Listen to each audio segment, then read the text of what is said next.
By the end of this video, you're gonna know everything there is to know about the Carcharodon Astra, or as they're more commonly known, the Space Sharks, one of 40K's most brutal, mysterious, and popular factions in the entirety of its lore. If you know me, you know I'm somebody who's a sucker for a grimdark mystery. I like when things aren't blatantly spelled out for us. And the mystery of the Space Sharks is one that only gets creepier and stranger the more information we learn about them. Like, for instance, as far as the Imperium is concerned, they shouldn't even exist. If there ever were any records pertaining to them, they were all destroyed thousands of years ago. As it stands, their fleets lurk within the deepest, darkest part of the void, fighting an unseen war that has lasted for 10,000 years, returning to known space only to feed. When the Imperium is overwhelmed by its enemies, the moment that all hope seems lost, the Carcharodons swoop in from out of nowhere, absolutely brutalize the enemy, and then disappear back into the void without a trace. They're like a pack of blood-crazed predators, vicious madmen that butcher their way across the battlefield, leaving behind nothing but mangled, eviscerated corpses and a field of gore. And the creepiest part about all of that is that they do it in complete silence, never uttering even so much as a tasteful war cry. And even though on the surface they may seem a bit creepy but ultimately heroic, they're also guilty of some pretty heinous crimes against humanity that technically earned them the label as renegades. And if the Inquisition was ever able to confirm their involvement, they would be labeled excommunicate traitores. But what exactly are the Carcharodon Astra, and what are they all about? What is their ultimate mission, and why do they choose to stay in exile rather than rejoin the Imperium? What makes them start to look like shark people? Is it a genetic thing or warp-born mutation? Are they loyalist space marines at all, or renegades, or followers of the dark gods? And who's that Tyberos, the red weight guy that everyone's always talking about? Is he really a 15-foot tall pseudo-Primarch, an unstoppable killing machine? Or have the memes and legends about this guy kind of been blown out of proportion? Well, in today's video, we're gonna be getting into all that and a whole lot more, as there's a lot to cover with this chapter. But before we dive headfirst into the grimdark, longtime watchers of this channel are definitely familiar with today's sponsor, Into the AM, as they make all of these dope graphic tees that you see in all of my videos. Now, I'm not gonna lie, I'm a huge fan of graphic tees in general. Some say it's a problem, I say it's a collection. But here's the thing, recently when I've gone to wear a graphic tee that wasn't made by Into the AM, I've been left feeling pretty disappointed. The quality just doesn't even come close. Into the AM shirts feel amazing, they're super soft, the fit is great, they've got these super unique designs, and they're I'd say about 20% longer than a normal t-shirt, which is fantastic for me and all the other big and tall homies. For me, it's more on the big side, less on the tall side. I'm 5'11", just 1 inch away from greatness. And it's not just amazing graphic tees that they make. They've got stylish polos, hoodies, and even underwear if you're into that kind of thing. They've got these pants called the all-day pants, which I'm a huge fan of. They're super stylish and easily the comfiest pants that I've ever owned. If you want to upgrade your wardrobe today and pick up some of these amazing shirts or some all-day pants for yourself, then head on over to intotheam.com by clicking on my link in the description down below, or use code WESHAMMER at checkout to save 10% off your entire order. My code works site-wide, so if you combine that with a bundle pack or some items in the on sale section, then you can save even more. A huge thank you to Into the AM for being such a loyal, longtime sponsor of this channel, and more importantly, for sponsoring this video. Now back to the grimdark. The galaxy of the 41st millennium is one that has come to be defined less by factual accounts of history and more so by its myths and legends. For every accurate report that manages to make its way through the labyrinthian bureaucratic chambers of the Adeptus Administratum, 2 more fall between the cracks. The final stands of unlikely heroes, the history and culture of toppled civilizations, the great deeds of factions lost to antiquity, and the first-hand accounts of ancient, undocumented predators that hunger for the flesh of men, all confined to the halls of legend and hearsay, retold only in hushed whispers and half-remembered accounts. However, every once in a while, a myth will prove to be too powerful to be forgotten, a story so captivating and intriguing that it refuses to go quietly into the night, despite the voracious and oftentimes exhaustive efforts of those who would seek to cover it up. The story of the Carcharodon Astra is one such myth, an exiled chapter of Space Marines that has existed on the fringe of our galaxy, prowling the outer dark for 10,000 years. There they shall remain until their final atonement, subject to none but themselves and the will of the Void Father. Most don't even believe the Carcharodons exist. They think they're nothing more than a boogeyman, a story designed to scare children and keep them loyal. These legends speak of silent warriors clad in gray ceramite, bearing markings that match no known chapter of Adeptus Astartes. They prowl the void like a hungry pack of oceanic predators, devouring anything foolish enough to get in their way. Worst of all, when they do return to Imperial space, they do so only to abduct entire worlds before disappearing back into the void. What the people who have heard these stories don't know, however, is that these monsters of legend are terrifyingly real.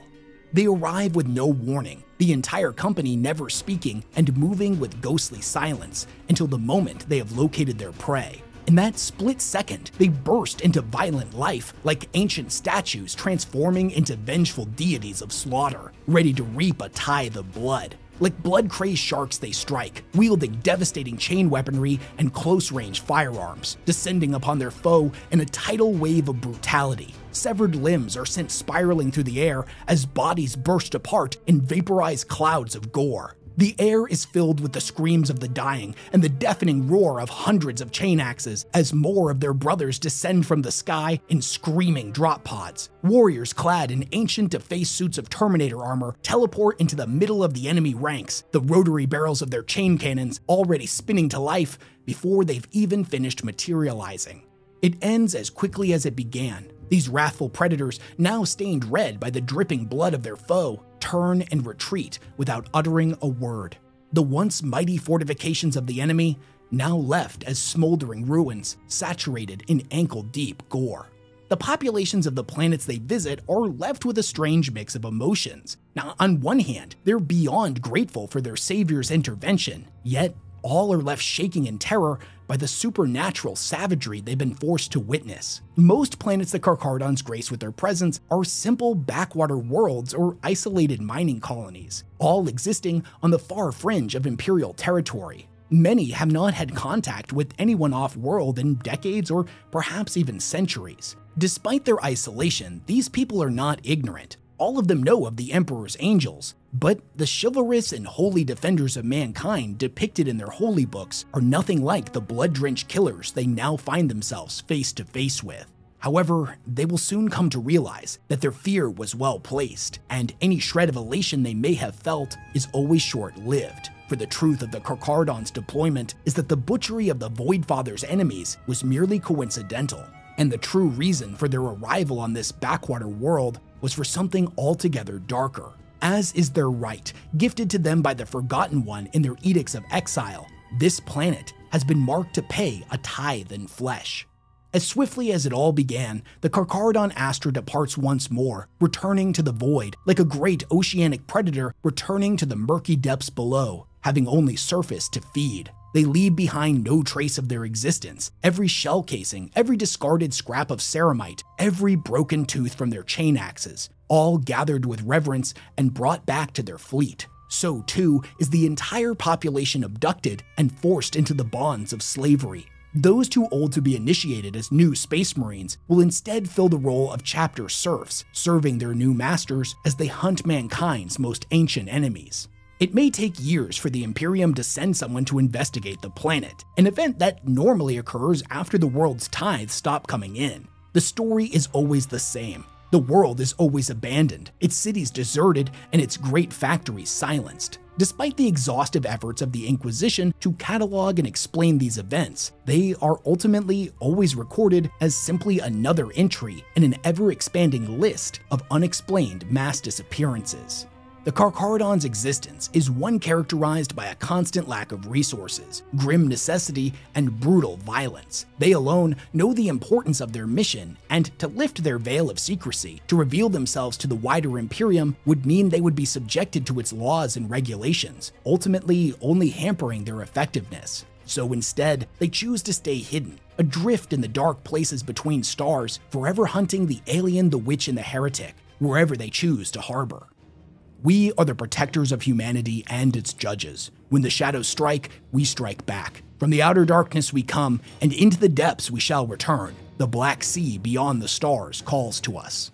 So with that iconic Weshammer, overly dramatic introduction out of the way, what exactly are the Carcharodon Astra, or as they're more commonly known within the 40K community, the Space Sharks? Well, at their core, they're a mysterious chapter of Space Marines that was exiled 10,000 years ago to patrol an area directly above the galactic plane, commonly referred to as the Outer Dark. It is here that they hunt the enemies of mankind and are often the first to engage new alien threats, such as Tyranid hive tendrils that are attempting to enter our galaxy. The chapter's design and motifs draw clear inspiration from Pacific Islander culture of the real world, and much like their namesake, they style themselves off of the seaborne carnivores that once prowled Terra's ancient seas. Their fleets move much like a pack of sharks does, stopping only when they encounter prey, or more accurately, the enemies of mankind. When this happens, they will lurk outside of detection range, studying their prey for as long as it takes to identify a weakness. Once an exploit has been discovered, they hit the enemy as hard and fast as possible, attempting to decapitate it in a single devastating alpha strike before it has time to react. This may not be the most honorable way of fighting, but to them, this doesn't matter. They view honor as a dead thing, something lofty nobles would argue about endlessly, sending untold legions of young men to their deaths over perceived slights. It's a concept favored only by those with resources to spare. Honor has no place within the Outer Dark. Survival and victory are the only things that matter. They have no homeworld to speak of, and instead exist as a nomadic fleet-based chapter. They are entirely on their own and thus receive no support from the larger Imperium. They are famed for their brutality, so much so that on the rare occasion that they have fought side by side with the Imperium, after-action reports claim that the merciless violence they inflict on their enemies put all other loyalist chapters also famous for close combat assaults to shame. With the possible exception of the Legion of the Damned, the Carcharodon Astra is by far the most mysterious of all Space Marine chapters. As far as the Imperium is concerned, they shouldn't exist at all. All records pertaining to them were destroyed thousands of years ago during the Astropath Wars of the 32nd millennium. New documented encounters with them are so rare that most of the time the Imperium simply chalks them up to lesser-known chapters with a similar motif as simply being misidentified. Because factual accounts of the chapter are so rare and often conflicting, those who believe in their existence have hotly debated whether they are loyal or a pack of renegades. And that concept alone, I gotta admit it, is kind of awesome, and I'm starting to get why these dudes are so popular. It's a group of Space Marines that exists off the books, and nobody knows they exist and they can do whatever they want. I love factions that fit into the waging a secret war that nobody knows about archetype. It's awesome and opens the door for a lot of really interesting stories that aren't necessarily restricted by the mountains of established lore. And on the surface, they seem like pretty nice guys. Maybe a little brutal, bloodthirsty, but nice guys nonetheless. They do what they do not for outdated concepts like honor or glory. Hell, they don't even require the gratitude of those they lay down their lives to protect. It's just a bunch of hard-as-nails shark boys, ready to go out and fuck up some aliens. However, on the other hand, one simply cannot wage war for multiple millennia without a constant supply of new resources. And with no allies to get them from, they have to do things that the Imperium not only would not approve of, but if found out, would immediately declare them excommunicate traitores, namely the Red Tithes, where they enslave entire populations of Imperial civilians. But we'll get into all that in a lot more detail later in the video. These guys constantly skirt the line between good and evil, loyal servants of the Emperor and barbaric renegades. Regardless of your feelings on some of their more grimdark elements, you gotta admit that at the bare minimum, they are a fascinating chapter to read about. Now, just because the Imperium's records on these guys are shoddy at best, it doesn't mean that we as the audience don't know a lot about them, as there are 3 excellent novels that have been written from their perspective: The Red Tithe, The Outer Dark, and The Silent Hunters, as well as a handful of short stories. This video took a little bit longer to get out than I meant it to, but that's because I took a week to make sure I had read through every single thing they have ever been mentioned in. So I'm using all of the books you're seeing on screen now, as well as their entry in the Deathwatch RPG supplement Honor the Chapter, and their section within the Imperial Armory Volume 10, The Badab War, as the primary sources for this video. Also, before we go any further, I should point out real quick that yes, I am aware there is a different chapter called the Space Sharks, and a lot of people like to claim that there are 2 different entities, but I'm pretty confident that's not true. The space sharks haven't been written about in 2 decades, and all of the Carcharodons' lore directly mirrors that of the original space sharks. The first time the Badab War was written about, for instance, it was the space sharks that were involved in it. Well, in all further retellings, it would be the Carcharodon Astra. It's pretty obvious to me that they're supposed to be one and the same. Also, one last little side tangent, but it was actually pretty interesting comparing the Carcharodons as they're depicted in the novels versus the game supplements, as the former was written from the Space Sharks' perspective, while the latter is written from the Imperium's. The game books make it sound like we know practically nothing about them. They throw out a lot of conflicting information. The Deathwatch RPG book actually says they were created in the 23rd founding, which happened in the later half of the 37th millennium, which goes entirely against everything that we know about their history of 10,000 years of exile that's spoken about at length in the novels. This is why I've mentioned in the past that using both the novels and game supplements in tandem is the best way to get a complete picture of a faction rather than relying on one source over the other. Okay, tangent over. Now, I would forgive you for thinking that the perplexing nature of the Carcharodons would lessen as the Imperium had more documented encounters with them, but that couldn't be further from the truth. If anything, the mystery surrounding this chapter has only grown in recent centuries with each bloody deed and unexpected strike they perform. At this point, the very name Carcharodon Astra is seen as being synonymous with the cold, dark depths of the void and the hungry predators that lurk within. So let's take a closer look at the long and bloody trail they have carved across the galaxy, and talk a little bit more about how these guys fight, and what makes them different from other chapters. In combat, the Carcharodons have been described as acting entirely without mercy. Now, in fairness, this is something that you could say of a lot of different Space Marine chapters, but it holds true for them more than any others, and not just for their enemies. Time and time again, they have displayed an utter disregard for civilian casualties, whether inflicted by the enemy or themselves in the pursuit of their target. When the fighting is done and they're left to deal with the surviving members of a rebellion, they are said to be as the hand of death itself. In the short story, The Judges and Their Hunger by David Annandale, we see an imperial world whose main output is luxury goods for the rich and famous. Naturally, this makes it a prime target to be attacked by the Flawless Host, a Slaaneshi Chaos Space Marine warband. The story opens with one of these traitor marines, who is referred to as the Judge, executing members of the ruling nobility one by one, asking them if they have value before he crushes their skulls. The last guy in line is thinking quickly and desperately trying to come up with a way to save not only himself, but perhaps convince the traitors to show mercy to his people. He approaches his would-be executioner and bows to him. He's about to make some kind of deal, but before he can get the words out, there's a sudden explosion from behind him. The door of the building they're in shatters into a billion pieces, and the Chaos Space Marine who had been guarding the door on the outside gets hurled across the room. His body a mangled, bloody mess, his head hanging limply, almost completely severed. Through the fire and flames comes charging a single Space Marine of the Carcharodons. The whole thing happens so fast that the guy literally assumes that this Space Marine just ran full sprint into the building, and the collision is what caused the explosion. He doesn't even flinch, he just runs full tilt towards the heretic and executes him on the spot. The civilian from before dusts himself off and goes to thank him for saving him, but the Space Shark cuts him off and glares down at him, saying, "You were bowing."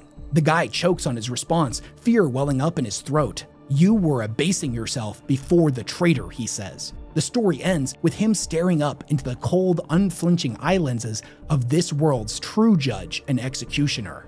And I should point out that it's not even just individuals that may be suspected of casual heresy by the chapter. Oh no, sometimes it's just civilians that happen to be in the wrong place at the wrong time that end up getting slaughtered. In the novel Red Tithes by Robbie McNiven, while fighting within a prison complex against the Night Lords, the battle brothers of the Carcharodon Third Company, led by Reaper Prime Baal Shar, frequently end up surrounded by inmates who have been loosed from their holding cells. The Carcharodons don't even flinch. They carve a bloody path through the prison, slaughtering anything that gets in their way. Whether the inmates had armed themselves and foolishly thought to challenge the encroaching Space Marines, or were simply lost in a state of panic and got caught between the Space Sharks and the Night Lords, it didn't matter. All were mercilessly culled as they rounded on their hated enemies. Despite their brutal, uncaring nature, observations by Imperial servants that fought beside them during the Badab War stated that the chapter was observed to roughly conform to tactical and squad doctrines of the Codex Astartes,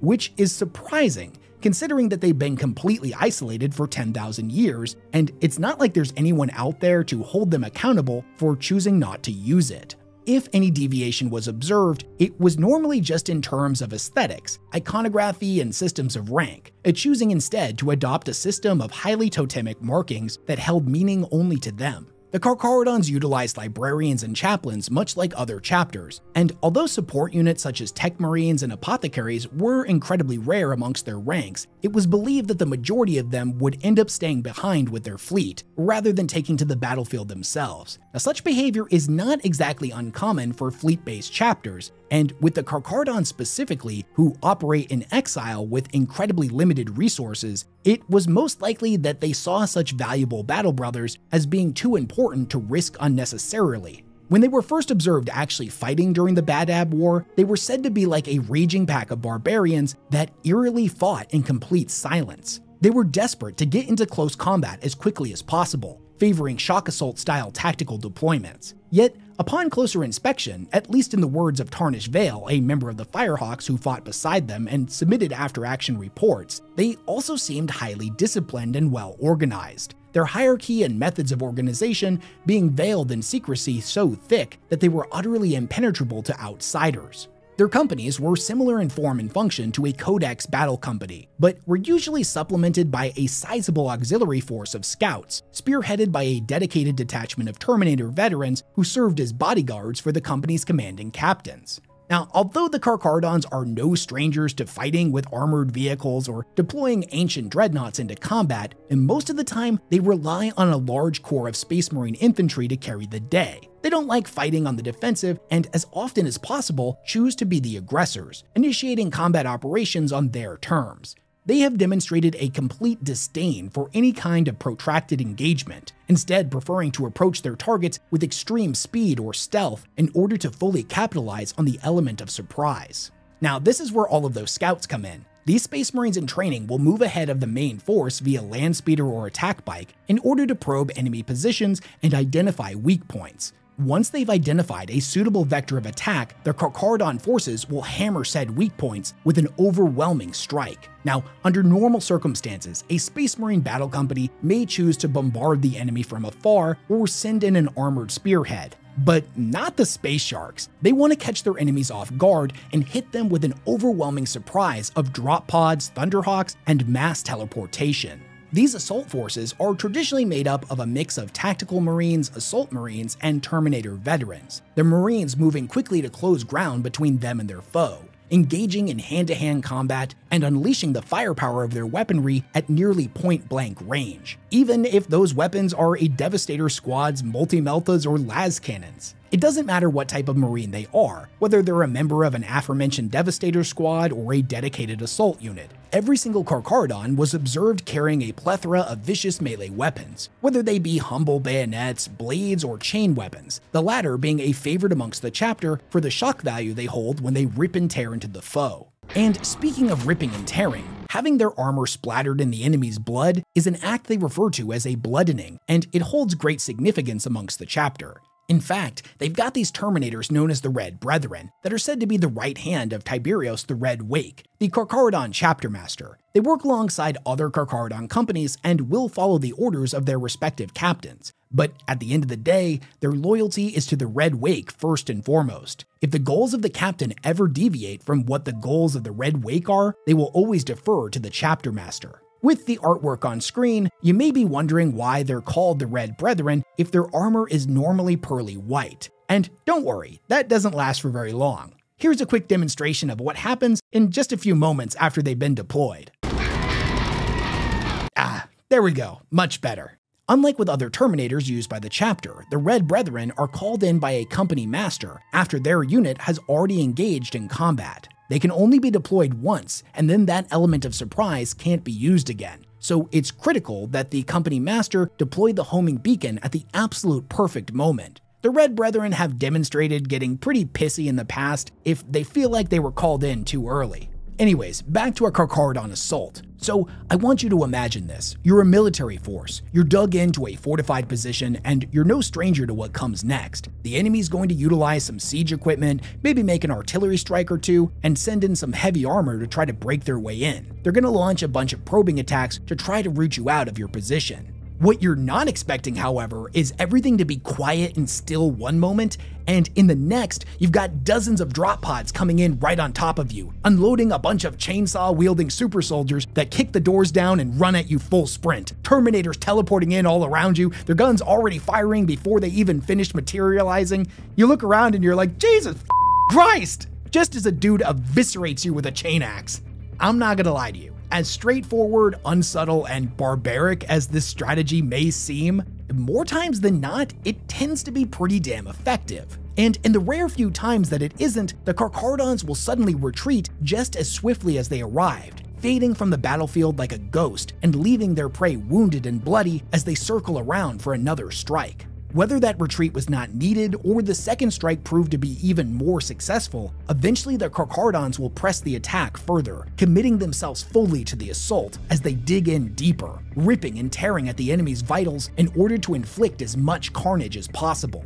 This is when their true brutality is unleashed in force, and they seldom leave any survivors. Their pattern of attack is actually eerily reminiscent to how great white sharks hunt. They lurk in the deepest, darkest part of the water, just out of sight, studying their prey and waiting for the perfect moment to strike. When that moment comes, every single muscle in their body reacts to propel it straight upwards, taking their prey by surprise in a single devastating bite, either killing them instantly or leaving them crippled and wounded, unable to defend themselves as it moves in for the killing blow. When it comes to the weapons, armor, and war gear that the Space Sharks utilize in battle, I'm gonna be honest with you, it's kind of all over the place. In a documented account from the Badab War, the Phobos R/017 pattern bolt gun and Mark V Heresy pattern power armor were the most common combination observed. Yet everything else spanned the entire breadth of the Imperium's history. As I mentioned before, they use more scouts and terminators than most. The heavy use of scouts is crucial to their method of warfare, but also allows them to preserve resources. Scouts are given very little in terms of valuable equipment, other than a gray carapace plate and black multi-weave fatigues. None of them even have names. They're only given a number designate, such as Aleph 77 or Aleph 116.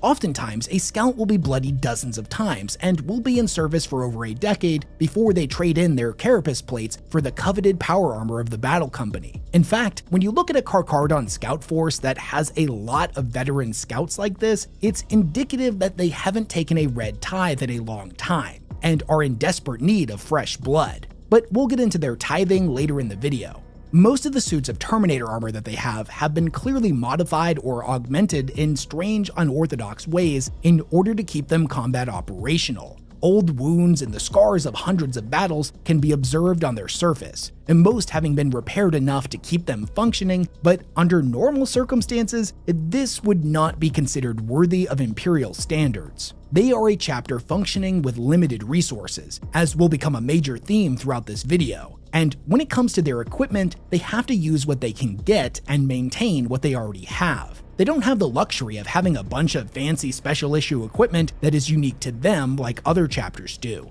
Though, that being said, there are a few things we can look at that make the Space Sharks stand out.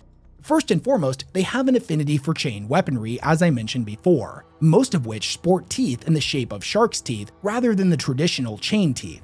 At times, they will add a stylistic fin to their pauldrons or helmet to denote rank, and amongst their librarians, they do have a couple of psychic powers that are unique to them, and in my personal opinion, they're kind of amazing. The first is called From the Depths, and it's where the librarian will conjure an array of mental imagery designed to paralyze their foes with fear. The victim will be overcome by a choking mental darkness, their mind flooded with images of lurking seaborne predators. It will be like they are suddenly transported from the battlefield and plunged deep beneath the waves of an ancient primordial sea. They will thrash helplessly against the darkness in their mind while their physical body is left completely defenseless against the assault of the librarian's brothers. The second, and by far the cooler of the two powers, is known as the Rending Maw, and it's exactly what it sounds like. The librarian will conjure an avatar of an oceanic predator in the form of a giant razor-toothed mouth, formed from the earth itself that explodes upwards from beneath their prey. The massive jaws snapping shut, skewering all caught in its embrace in a shower of viscera and gore, before the entire thing is then slammed back down in an avalanche of crushing rock. It's shocking, brutal, and ultimately a really effective psychic power. Now, remember when I described earlier what it would look like to be assaulted out of nowhere by a bunch of space sharks and how terrifying that would be? Now let's mix in some space wizards that summon giant shark mouths up from the ground as well, and you can get an idea why these guys are so rightfully feared. Speaking of feared, as you probably noticed throughout this video, a lot of the artwork depicting them without their helmets on shows that they have a uniquely terrifying appearance. Now, regardless of their age, all Carcharodons have grayish pale skin, but as they get older, their eyes begin to darken. The oldest Battle Brothers have completely liquid black eyes without iris or sclera. Eventually, they start to develop dark denticle scabbing around their eyes, jaws, and neck, giving their skin a rough, scaly, shark-like appearance. It's not uncommon for members of this chapter to have teeth like a shark that have been sharpened to wicked points, though the text indicates this is a cultural thing that they do to themselves rather than a genetic trait from their gene seed degradation. Some Carcharodons even have their original teeth replaced with sharpened metal ones. Each and every Carcharodon is their own unique individual with their own personality. But if we want to generalize the entire chapter, most of them have been described as being stiff, brooding, and bellicose. Those who have fought beside them indicated that they demonstrated a seemingly supernatural dual nature. They would transition between periods of watchful stillness and sudden explosive action, a change that could happen in an instant and without warning. They are ever watchful for weakness and exemplify patience in its grimmest and most foreboding form. A battle brother may stand stock still for hours or even days at a time, never speaking and sometimes not even appearing to breathe. They simply wait, whether for orders, a task to perform, or their foe to show weakness. Now, some people confuse this for sloth, and that's a deadly mistake to make. They are unafraid to spend as long as it takes to analyze an enemy, to wait until he makes a critical error that they can exploit. When such a flaw emerges, they explode into furious action, tearing at their opponent with a savagery that seems completely at odds with their earlier inactivity. This sudden jarring shift between quiet caution and extreme bloodlust is a hallmark trait of the chapter in more ways than one. Silence is something that they venerate in their culture, something that's featured in much of the chapter's indoctrination rituals, their founding text, and their chapter dogma. They use the quiet time between engagements to contemplate their place within the chapter and mentally prepare for the coming fury. To further enhance these periods of quiet meditation, they utilize their layman's ear in a unique way, to cancel out the roar and rattle of their ships or anything else that may intrude upon the serene stillness of the void. Chapter 3 verse 11 of the Veil of Stars, which is one of their foundational texts that was penned by their first Shademaster in the early years of exile, states that solitary silent contemplation offers the best opportunity for revelation. This is why when they pray for guidance from the Void Father, they often do so alone. And following these teachings, many Battle Brothers take up vows of silence for long periods of time. These vows are taken very seriously by the chapter, but sometimes they will be allowed to set them aside in extreme circumstances, such as like when one of their brothers is on trial and their testimony either vouching for or condemning their conduct is needed, such as what happens in the opening chapters of the novel Silent Hunters. Now, it's said that Carcharodons never speak in battle. The chapter is famously silent at all times, but this isn't exactly true. The Vox channels they communicate through are just heavily encrypted. Thus, to anybody who is fighting against them or beside them, they appear to fight in complete silence, but they still have the ability to communicate with one another over these discrete channels.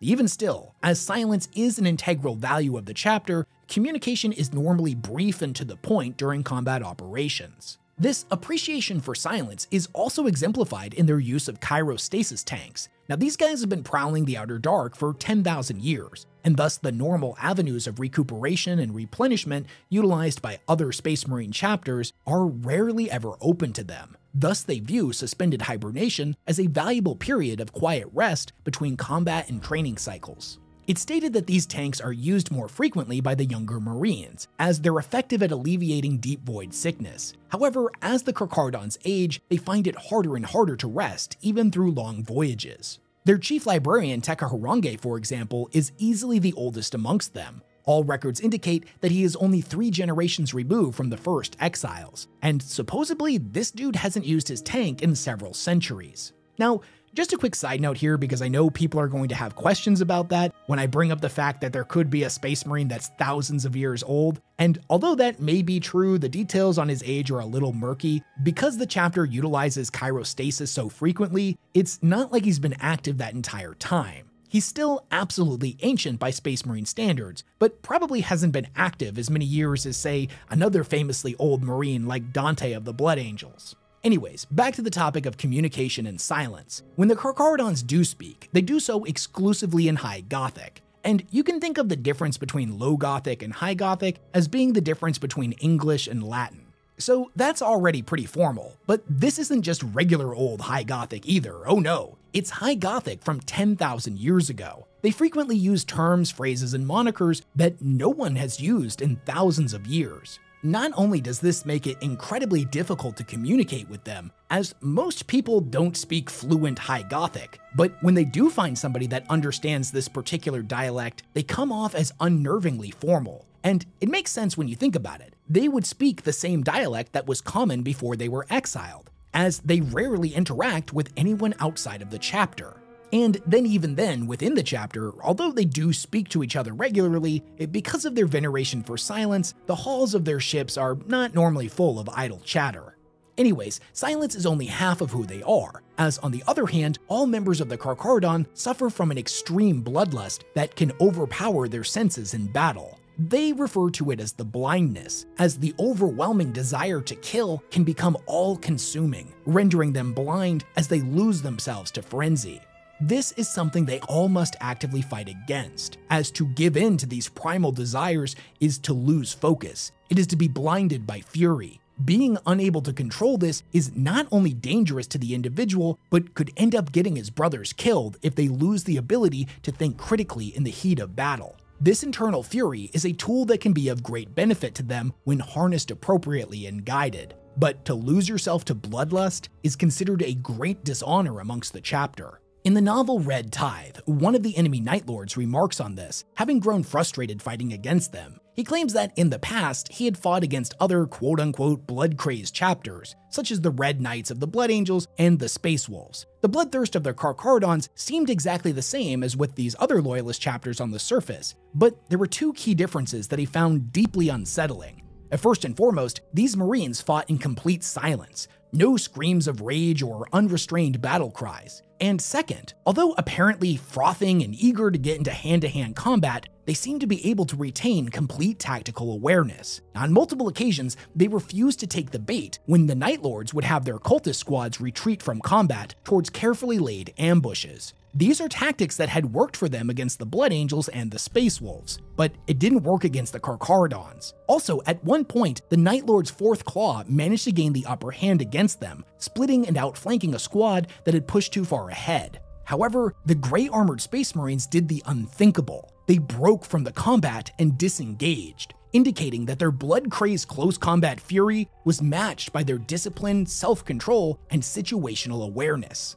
Considering that this bloodthirsty blindness is something they have to actively train to keep in check, it's indicative of a genetic flaw in their degenerating gene seed, rather than it being part of their combat culture, which is really interesting because most indicators point to them being a successor chapter of the Raven Guard. And if you know anything about them, you know that they suffer from a similar gene defect known as ash blindness, or the Sable Brand, which is a mental dissonance that plunges them into a state of deep and violent despair. In their Primarch's own words, quote, "When the despair takes hold, they are good for little more than killing until the mood lifts, and it does not always." Fun fact, this ash blindness also induces pale white skin and solid black eyes in the members of the Raven Guard that become afflicted by it, something that is also characteristic of the Carcharodons. There's an interesting fan theory out there that says that not only are they a chapter of the Raven Guard, but specifically they are the descendants of the original Terran-born Raven Guard of the Xeric tribes, from before the Legion was reunited with Corvus Corax. The theory states that the blindness the Carcharodons experience is the same one the Raven Guard dealt with, except that it afflicts the entire chapter rather than 1 in 1500 like with the Raven Guard. The theory goes on to state that this is something they specifically try to cultivate in their recruits, forcing the ash blindness to take hold of them during their first bloodening. When it comes to theories about their heritage involving the Raven Guard, there's another fan theory that states that because at one point in the novel The Outer Dark, the chapter master of the Ashen Claws, a known renegade chapter of Raven Guard, refers to the space sharks as mutts and mongrels and insinuates that a member of the World Eaters is their brother, that they are actually a chimeric chapter. They may have started out as a successor of the Raven Guard, but ended up utilizing gene seed taken from other legions at one point or another, and are now something of a hybrid chapter.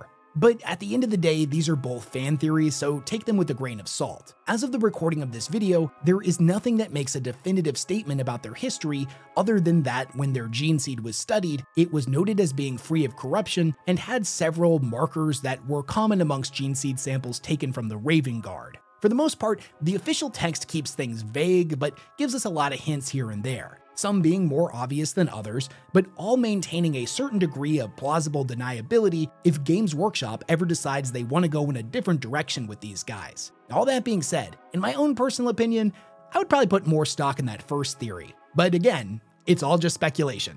When it comes to the Carcharodons' religious beliefs, they have been noted as being a highly religious chapter, but coincidentally, they also don't hold the Imperial Creed in high regard. On one hand, they see the modern Imperial cult as being filled with misbeliefs and superstitions, while on the other hand, they have demonstrated a great reverence for places of Emperor worship that are controlled by the cult. In a way, this demonstrates that they consider themselves members of the faith, that they view the Void Father as a god, but aren't exactly big fans of the modern-day ecclesiarchy and how much power they wield, which, in fairness, isn't exactly an uncommon sentiment. This is pretty much exactly how the newly resurrected Guilliman felt when he first encountered the ecclesiarchy, something that did not exist when he was placed in stasis. In the novel Red Tithes, Reaper Prime Baal Shar states that the Carcharodon Astra remember the Emperor how he was, a living titan, and attributes part of the reason they've lasted as long as they have to their own unwavering faith in He on Earth. Prayer services are regularly held throughout their vessel, and it's considered an oddity when a battle brother does not regularly attend them. Yet on the other hand, the older members of the chapter do begin to go to prayer service less and less, choosing to instead seek guidance in solitude. The majority of Carcharodons will carry scrimshaw talismans or fetishes, created from the teeth or bones of predatory life forms that they have slain, and they seem to prescribe religious significance to them. Aside from that though, they bear little in the form of relics or trophies. Most of their Void Brothers choose not to bear any bone reliquaries, purity seals, devotional scrolls, or anything like that.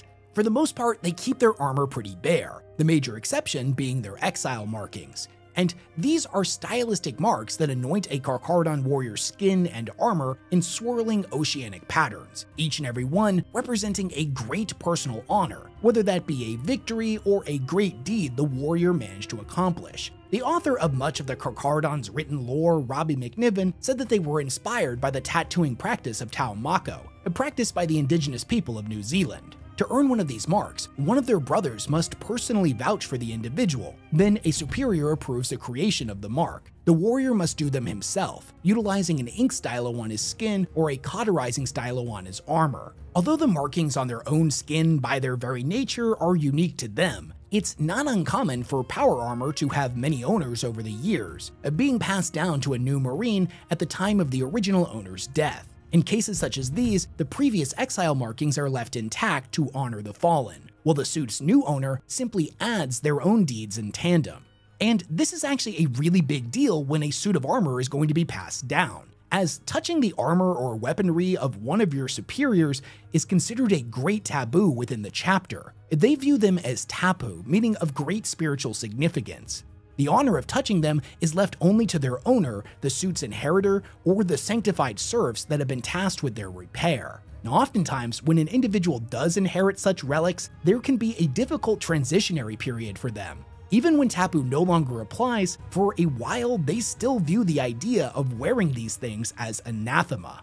You know, oftentimes I see Warhammer fans compare their Carcharodons to the Black Templars, some even going so far as to say that one is simply derivative of the other. And don't get me wrong, at first glance, I get it. They have a lot of similarities. They are both entirely fleet-based chapters with no homeworld. They both prioritize close-range engagements, are known for their melee-focused brutality, they are both incredibly self-reliant, and both of them look at the Codex Astartes as more of a guidebook than a hard set of laws. However, the biggest difference between them is their mode of operations. The Black Templar are a crusade fleet, whereas the Carcharodons utilize what is known as a Nomad Predation fleet. As ridiculous as it sounds, when it comes to fleet-based operations, the Carcharodons actually have more in common with rogue traders than the Black Templar, or any other fleet-based Astartes chapter for that matter. But to really understand that, we need to know the difference between crusades and Nomad Predation patterns of operation.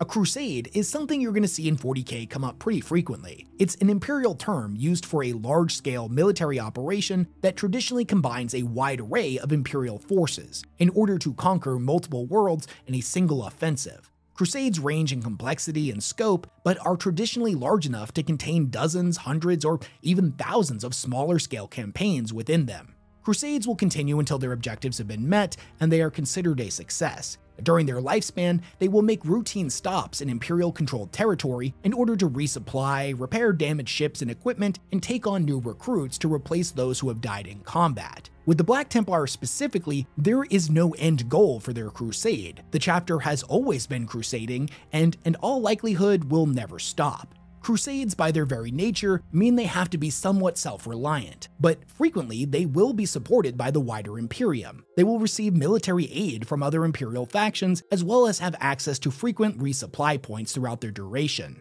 Now, a Nomad Predation fleet, on the other hand, has to be entirely self-reliant, as it will receive no aid from the Imperium in any way, shape, or form. They were designed to venture far outside of the Imperium's territory and evolved to be used by rogue traders and some Space Marine chapters that were going to be plying the uncharted routes across the galaxy. Now, fleets such as these are normally made up of a mismatch of void vessels of different makes, models, and eras of construction. Some of these ships may be beyond ancient and nearly unrecognizable due to the seemingly infinite array of hasty repairs they've been subjected to over the millennia, whereas other newer patterns of ships may have been taken as spoils of war or stolen from the Imperium's enemies, or sometimes their own allies via the fleet owner's right of conquest. They may contain just as many support vessels as true warships, or they may contain void ships capable of both combat and maintenance operations. However, when it comes to the Carcharodon Astra fleet specifically, it's unlikely that any of their vessels have not at the very least been stripped and outfitted for war, due to their primary purpose as a combat force. From their perspective, each and every ship has to be capable of holding its own on the battle line. Some of the ships they utilize are so rare that they're not known to exist anywhere else within the Imperium. The Nicor, for example, the Carcharodon flagship, is believed to be a heavily modified Charybdis-class Grand Cruiser, a ship that, in my own personal research, I haven't seen show up anywhere else in the lore. If you know of another one of these things existing, definitely let me know about it in the comment section. The Nicor, although smaller than a traditional Space Marine battle barge, is as powerful as it is frankly bizarre. It's said to be incredibly swift and lethal while also having a ton of armor and void shields that rival those of Imperial Navy battleships. At some point, they even stripped out its Thunderhawk hangar in exchange for a mass teleporter system that, if records are to be believed, has the ability to teleport entire battle companies at once. It is the Carcharodon's belief that although she is not the largest ship in existence, she's by far the most deadly. Nothing can match the speed of her plasma drives, the strength of her guns, the stopping power of her shields. She is an apex killer, a hunter refined by 10,000 years of success, the queen of the outer dark. Now, due to a Nomad Predation fleet's nature of having to be incredibly conservative with their resources, the majority of Carcharodon ships are said to be Spartan in appearance, function above form in all capacity. However, that rule does not apply to the Nicor, as she's an entirely different beast. It is said that to stand on her deck is like being in the bowels of a vast armory in an underwater kingdom, filled with 10,000 years of history and trophies. Many of her walls are made from living, growing coral, and the lumens cast a rippling pattern on the ceiling similar to those generated when the sun reflects off the water. This is a quick little passage from the Outer Dark, wherein the members of the Carcharodon ship, the White Maw, step onto the Nicor for the first time. The desiccated bones of countless predators from across the galaxy decorated almost every inch of the ship, littering the walls with fanged skulls and ribbing the ceiling with ancient remains. Niches in the adamantium walls either side of the party were interspersed with battered dusty suits of power armor, all sporting grievous damage. The plate of heroes gone by, broken beyond the ability of even the chapter's most skilled artisan serfs to repair. There were other trophies as well. Ancient age-faded banners, broken pieces of war machinery, and weapons of all shapes and sizes. Everything here was testimony to the age of the Carcharodon Astra and the chapter's long vigil in the dark. The Carcharodon fleets will voyage endlessly through the Outer Dark, stopping only when they encounter enemies of the Emperor that need to be culled. They have to be selective with who they choose to attack, however, as engaging recklessly or involving themselves in situations that will see them incur heavy losses of both resources and battle brothers could spell disaster for the fleet going forward. Their target has to be somebody that they know they can vanquish without spending too many of their precious limited resources, while also being a foe that they are sure they can eradicate entirely without the potential of retaliation. Void warfare works for them in a similar manner to their tactics planetside. Once a target has been identified, they will attack suddenly with no warning, like an apex seaborne predator that's caught the scent of blood, crippling their victims in a single devastating strike before retreating to safety and circling for another attack to finish them off. Afterwards, they take whatever resources they can from the destroyed ships, leaving behind that which is either too damaged to function or has been tainted by the filth of chaos, before disappearing back into the void. So Wes, I hear you asking, if they don't receive any support from the Imperium, how is it possible that they managed to continue existing on their own in such a brutal galaxy for thousands of years? How do they replace their battle brothers that are killed in action? And what about the tens of thousands of baseline humans that would be required to crew their ships? How are they all replaced? Didn't you say something earlier in the video about them actually being a group of slavers and doing something called the Red Tithe? What's that all about? And I'm glad you asked that, my friend, as the Red Tithes are one of the most iconic, unique, and brutally grimdark things about these dudes. So let's get into it. But I'm gonna let you know right now, it's pretty dark stuff. When we talk about the space sharks, it's important to understand that scarcity and a lack of resources is one of the defining features of this chapter. I know I mentioned it a lot throughout the previous section of this video, but I really want to hammer home how important understanding this is in order to understand who they are as a faction. Scarcity and self-reliance is woven into their very DNA. It is a pillar upon which almost all of their lore is built off of. Overexpending resources is an ever-present danger for them. They're constantly balanced on a knife's edge. One wrong move, one misstep in their journey, one combat operation that goes tits up could spell disaster for the entire fleet. They take this concept so seriously that they've even separated all of their serfs by sex, as unsanctioned births are strictly forbidden. Extra undocumented mouths to feed could end up being the tipping point that leads the fleet to ruin. When an unsanctioned birth is discovered, the child is almost always killed and the father emasculated. But on the other end of the spectrum, there will be times when more bodies is exactly what they need, and a red tithe will be issued.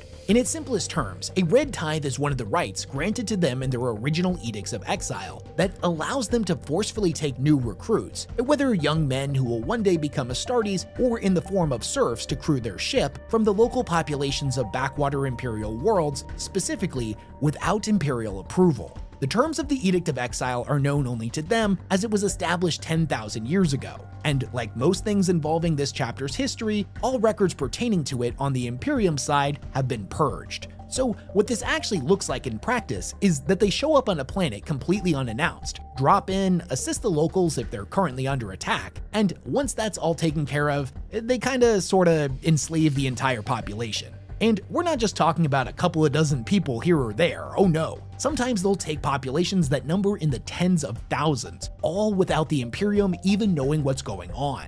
The circumstances of a Red Tithe can range from them being rather peaceful with little resistance to absolute savagery. Now, sometimes the local population, or at least the majority of them, will be eager to join the Space Marines, to set off on a new life out in the void, serving a greater calling than anything they had believed possible in their previous lives. Or other times, they will be met with harsh resistance, to which the Carcharodons will respond with swift and brutal violence. As they often say, nothing will be allowed to interfere with the Red Tithe. Now, when it comes to the young men that will potentially be trained as new battle brothers, sometimes they'll take all of them at once, children ripped from the arms of their screaming parents, and then force them through the transitional surgery without any real effort to weed out the weak. This is only done when the total number of prospective aspirants is not that many. This leads to an incredibly low success rate, oftentimes less than 1% of these recruits surviving the process. But other times they'll have a considerable amount of young boys to pick from, and when this happens, they'll make them all fight to the death, allowing only the strongest to receive the gift of their gene seed. From their perspective, this is a way of conserving resources that would have been wasted on candidates that would not survive the transition. All of these initiates will be subjected to intensive hypno-conditioning as well as other harsh procedures designed to strip away any past loyalty, replacing it only with the will of the chapter. When we're reading the 40K novels, most of the time the Space Marines are not able to remember their past life before they join the chapter. But sometimes in the stories when this does happen, we see them look at these memories as a blessing, one that they know will eventually fade over time, but while they hold on to them, it reminds them of their humanity, of what they're ultimately fighting to protect. With the Carcharodon Astra, on the other hand, such memories can be deeply unsettling to them, as they conflict with the cold, brutal mindset the hypno-indoctrination has instilled in them. Some in the Warhammer community may find themselves asking why the Imperium would allow this to happen. Why would they create a system wherein their servants can be abducted like this? Now, others may be thinking that, of course the Imperium would let the Space Sharks take whatever they want. It's for the greater good after all, and the Imperium is not shy when it comes to devaluing human autonomy. But the most important thing to know here is that the Imperium has no idea this is happening. Each and every instance of a Red Tithe being taken is recorded as another entry in a long list of unsolved mass disappearances, as the Space Sharks scrub away all evidence of their involvement. The Imperium is a lot of things, and on the macro scale, they're definitely guilty of a lot of really grimdark, horrible stuff. But letting their civilians be abducted like this is not something they would allow to go unchallenged. And that's for two reasons. One, because these people are under their protection after all. They are loyal servants of the throne. And secondly, all of the worlds these individuals are taken from serve a purpose. The people there already have a role to fill. If the entire population is just suddenly abducted to serve the Space Sharks, then those previous roles and quotas are now going unfulfilled. If, for example, they abduct an entire mining colony, that colony is no longer producing ore for the Imperium. And if there's one thing the Imperium hates more than anything else, it's a disruption in productivity. Even the Inquisition doesn't know about what's going on with them, and it's their job to investigate these things. Inquisitors are trained in seeing heresy and corruption in everything. The tiniest obscure marking on the wall in a backwater alley, or a strange rune left as graffiti within a hab unit, could herald a massive future disaster. But entire populations vanishing without a trace? To say that this sets off a ludicrous amount of alarm bells is a massive understatement. Thus, the Inquisition has wasted a considerable amount of man-hours and resources investigating these disappearances, because the Carcharodons don't exactly leave a note explaining what happened. This is actually the B-plot in 2 of the 3 Space Shark novels. Every chapter in Red Tithe starts with Inquisitor Zogwu giving day-by-day reports as he investigates a disappearance on the prison world of Zartek, with that story coming to a head in its sequel, The Outer Dark, where he and his retinue come face to face with the culprits. The Imperium's concerns are of no consequence to the Space Sharks, though. Their war in the deep against the Tyranids costs them more and more each and every day. If they don't take these ties, then the chapter will get wiped out, the terms of their exile will go unfulfilled, and mankind will be left defenseless to the predators lurking within the Outer Dark. As is all too often the case, the Carcharodons are the first line of defense when it comes to protecting the Imperium, a kingdom that doesn't even know they exist. It's not an understatement to say that when it's tithing time, this is the only thing they care about. Vanquishing the enemy, upholding tradition, ensuring the safety and well-being of civilians, that's all secondary and coincidental. Sure, if the world they have come to tithe is embroiled in conflict and currently under attack by one of mankind's many enemies, they will do their duty and protect the people living here. But make no mistake, in situations such as these, they're motivated purely by the tithe. If the invading Xenos or heretics kill off the population, then they won't have anyone to take. Likewise, it's hinted at in their stories that sometimes they'll have to make a hard decision. If the enemy they come up against when trying to take their tithe is too powerful, and thus the chapter will incur heavy losses not offset by said tithe, they may just end up leaving this world to its fate.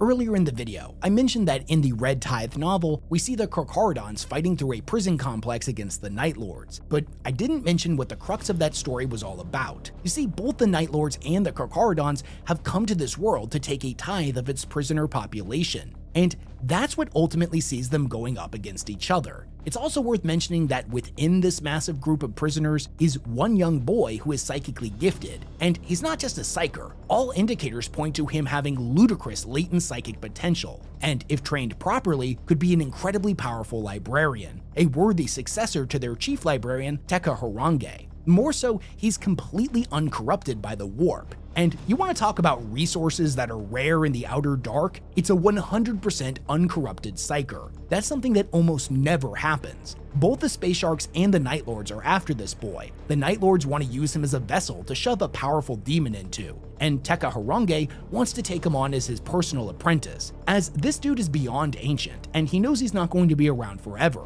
The chapter is going to need a powerful librarian to replace him in the future. What follows in this book is a super bloody, gory, classic over-the-top Warhammer story. I mean, just think about it. It's literally the Night Lords versus the Space Sharks going to war over who gets to abduct thousands of prisoners. If you haven't read it yet, I highly recommend it. Now, this whole example would definitely be considered an unconventional Red Tithe, but it is the best account that we have of one taking place. Also, I should briefly mention that as is depicted in the novel The Outer Dark, there is another type of tithe known as a Grey Tithe. This is where the Carcharodon will gather up all of the archaeotech that they've managed to claim in their travels, and then trade it with the explorator fleets of the Adeptus Mechanicus, in exchange for a tithe of guns, ammunition, machinery, and other resources necessary to keep their fleets operational. The overseeing of a Grey Tithe, as well as all of the expeditions to retrieve the required archaeotech for one, is overseen by a member of the chapter known as a Harvester Prime, a role currently filled by a Kamu, company master of the second company. Whereas with the Red Tithes, that responsibility falls to the Reaper Prime, a position currently held by Baal Shar, company master of the third company. And speaking of named characters, let's talk about everyone's favorite giant shark daddy, Tyberos the Red Wake. Now, before we get into the specifics of this dude, I do want to mention briefly that normally when I make these faction deep dives, I try not to go too in-depth on the lore of named characters, as normally there's enough information about them to warrant their own dedicated video. And let's be honest, these deep dives are long enough as it is. However, the major exception to this rule is with characters like Primarchs, whose legacy is so tightly interwoven throughout all of their chapters' lore that it's impossible to separate them and still do the faction justice. But I knew if I didn't talk about the Red Wake, Space Shark fans would be rioting in my comment section. So I'm gonna make an exception to my rule and talk about this absolute beast of a chapter master. I will say, however, that when I was reading through the novels to prepare for this deep dive, I was kinda surprised that he didn't show up more often, especially considering how big of a fan base he has. Honestly, I thought he was going to be a super prominent character throughout, but that didn't end up being the case. He's not in any of the short stories, he's not in the first novel at all, he has a role to play in the second one and admittedly does a few cool things, and in the third book, he just resides over the trial of Tengatu Manu for his failure to recover the Void Glass. And he honestly doesn't really do anything in this scene. He just stands there, menacingly. Okay, so there's not actually that much information about this guy despite how popular he is. So what do we actually know about him? Well, first and foremost, he is the chapter master of the Carcharodon Astra. His flagship is the Nikor, and he wields a pair of relic lightning claws known as Hunger and Slake that combine their powered talons with a set of twin-linked underbite chain blades. These weapons are considered sacred relics by the chapter, but ironically were originally stolen from the Ashen Claws at one point in their history, leading to the two chapters having a tumultuous relationship to say the least. In addition to being the Shade Lord of the entire chapter, which is their word for a chapter master,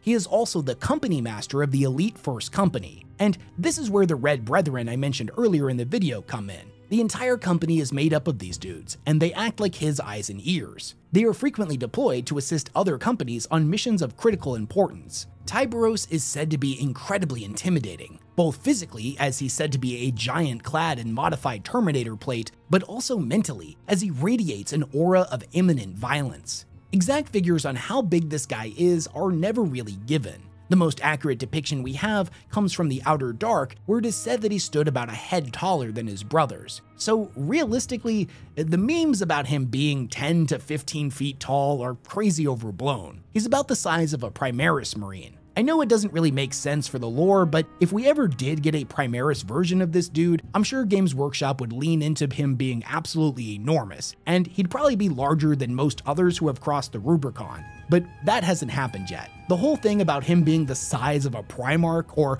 wearing pieces of a dreadnought in his armor, I hate to be the killer of fun, but that's all made up nonsense. He's just a badass dude that doesn't talk much, and he's a bit taller than the men he leads. But don't get it twisted, just because he's not as tall as some people may have incorrectly assumed, that doesn't mean that this dude isn't an absolute unit. There's a great scene in the Outer Dark where they're fighting off against the Tyranids, and one of their boarding torpedo equivalent lifeforms latches onto the side of their ship and starts disgorging Tyranid bioforms inside. This thing needs to be destroyed, or it's going to keep making more bugs. So what does Tyberos do? He marches straight into the thing's mouth with his lightning claws crackling. He starts cutting his way through the massive creature's insides, killing it from the inside out. I can't imagine how heavy one's balls have to be to just be like, oh yeah, that giant fucking squid monster? Hold my beer. Absolutely wild. One of the most interesting things that we learn about him in the novels is that Tyberos may not actually be a name. It might be a title that has been used by many different Shade Lords in the past. This is because at one point while they're fighting against the Tyranids, when all hope seems lost, the Ashen Claws show up to save the day and assist them. Once the fighting is done and the Tyranids have been defeated, the chapter master of the Ashen Claws hails the Space Sharks over the Vox, and when he greets Tyberos, he asks him if it's still the Red Wake that wears the battle plate, or if Tyberos had changed again. This is one of those characters that I think has an enormous amount of potential, but because the idea of him is so cool, the fanbase's imagination has kind of run wild, leading to a lot of misinformation about him.